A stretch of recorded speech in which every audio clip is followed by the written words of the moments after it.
দেখো বন্ধুরা, বেরিয়ে পড়েছি মা মেয়ে, সামনে কিংশুকবাবু আছে, চললাম বাজারে। কোথায়? গড়িয়াহাটে। চলো, চলে এসেছি জুডিওতে। চলো চলো দেখি কি কেনাকাটি করি। একটা নিমন্ত্রণ বাড়ি আছে, তার জন্যে গিফট কিনতে চলে এসেছি। তো জুডিওতে তো ভালোই কালেকশন, দেখা যাক পছন্দ সহিত হয় কি না। তা চলো ভেতরে ঢুকি। তা বেশ সুন্দর সুন্দর কালেকশন আছে, নিচেই ঘুরছিলাম, জুতোগুলো বেশ নতুন নতুন এসছে। তা মেয়ে এটা ওটা দেখছিল।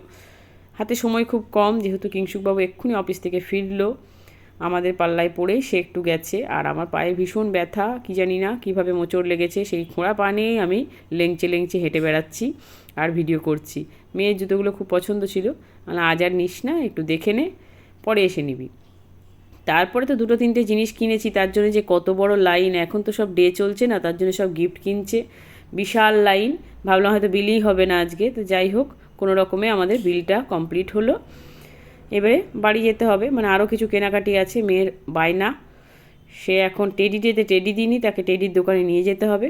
তা বেরিয়ে পড়লাম, দেখি চলো টেডির দোকান কোথায়।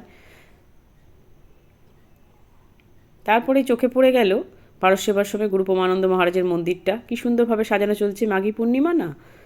আর এই দেখো টেডির ঘরে চলে এসেছি, চলো চলো টেডি দেখি গা। সব কি ভিড় গো, সব টেডি ডে, রোজ ডে সব পালন চলছে না এখন, কত রকম গিফট কিনতে হবে, সব গার্লফ্রেন্ডদের দিতে হবে। তারপরে চলে এলাম গড়িয়াহাটের মোড়ে, বাড়ি ফিরতে হবে। সবাই বাড়ি ফিরছে অফিস থেকে, আমরাও বাড়ি যাচ্ছি। তো এটাই ছিল আজকের ভিডিও, কেমন লাগলো অবশ্যই জানিও। Tata, bye bye, good night, সবাই খুব ভালো থেকো।